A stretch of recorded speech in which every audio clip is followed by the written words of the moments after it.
പ്രിയ പ്രേക്ഷകരെ, ഇടവണ്ണപ്പാറ ചാലിപ്പാടത്ത് തിലോപ്പിയ മത്സ്യത്തെ പിടിക്കുന്ന ഒരു തൊഴിലാളിയാണ് നമ്മളിപ്പോൾ കാണുന്നത്. ഒരു വല ഈ തൊഴിലാളി നേരത്തെ കെട്ടിയിട്ടുണ്ട്. അതിന് തൊട്ടു സമീപമായ മറ്റൊരു വലയും കൂടി കെട്ടുന്ന കാഴ്ചയാണ് നമ്മൾ കാണുന്നത്. വൈകുന്നേരമാണ് ഈ മത്സ്യത്തിന് വേണ്ടി വല കെട്ടുന്നത്. ഇടവണ്ണപ്പാറ ചാലിപ്പാടം വെള്ളക്കെട്ടിനാൽ കൃഷിയൊന്നും ചെയ്യാതെ ഉപയോഗശൂന്യമായി കിടക്കുകയാണ്.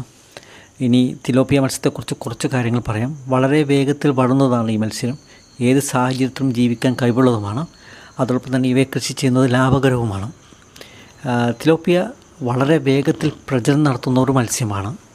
ലോകമെമ്പാടുമുള്ള 145ഓളം രാജ്യങ്ങളിൽ തിലോപ്പിയ മത്സ്യകൃഷി ചെയ്യുന്നുണ്ട്.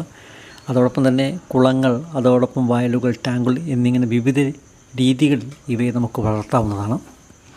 ചൈനയാണ് ലോകത്തിലെ ഏറ്റവും വലിയ തിലോപ്പിയ ഉൽപ്പാദക രാജ്യം. അതോടൊപ്പം തന്നെ തിലോപ്പിയ നല്ല രുചിയുള്ള മത്സ്യവുമാണ്. ഇതിൽ ധാരാളം പ്രോട്ടീനുകൾ അടങ്ങിയിട്ടുണ്ട്. നമുക്കറിയാം, ഇടവണ്ണപ്പാറ ചാലിപ്പാടം ഉപയോഗശൂന്യമാണ്, കൃഷിയൊന്നും ചെയ്യുന്നില്ല.